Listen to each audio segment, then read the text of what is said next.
Chapter 3 Introduction. The final chapter of this tractate discusses the punishment of Makkos, lashes, which is given for the transgression of most Torah prohibitions. Prohibitions. The Torah's 613 mitzvahs are divided into two categories. 1. Positive mitzvahs, obligations to do something, for example, to wear tefillin. 2. Prohibitions, obligations not to do something, for example, not to eat non-kosher food. The Torah states that the courts are to punish certain people with Makkos. It will be that if the wicked one is liable to lashes, the judge will lower him and strike him before him, according to his wickedness in a number. 40 shall he strike him. He shall not add. Deuteronomy 25:2 and 3.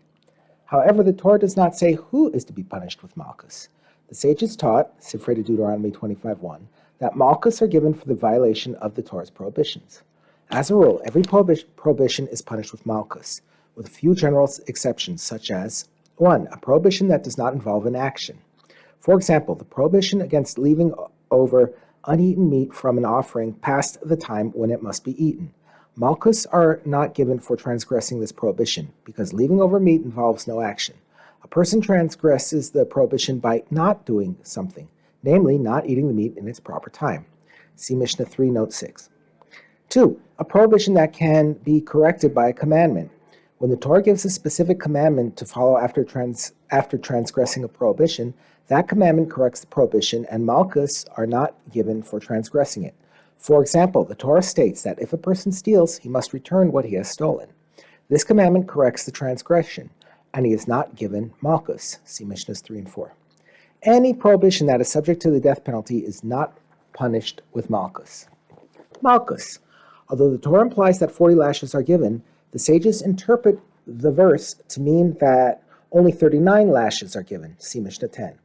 This number, however, is the maximum amount of lashes that a person can be given for a single transgression. If he will not be able to survive 39 lashes, though, he is given only what he can bear. Therefore, before receiving Makkos, the sinner was examined by a doctor to determine how many lashes he could bear. As with any other punishment, a person cannot be given Makkos unless he commits the transgression intentionally. The transgression is seen by two valid witnesses who testify about it in court, and he is warned before committing the sin that the action is forbidden and will be punished with Makkos. Much of this chapter is devoted to listing sins that are punished with Makkos. However, the Mishnah does not mention all the sins that are punished with Makkos. Rambam, Hilchos Sanhedrin 19, counts 207 sins that are punished with Makkos, most of which are not listed in this chapter. In this chapter, the Mishnah mentions only those sins about which it intends to teach particular laws, which are explained by the Gemara throughout the chapter.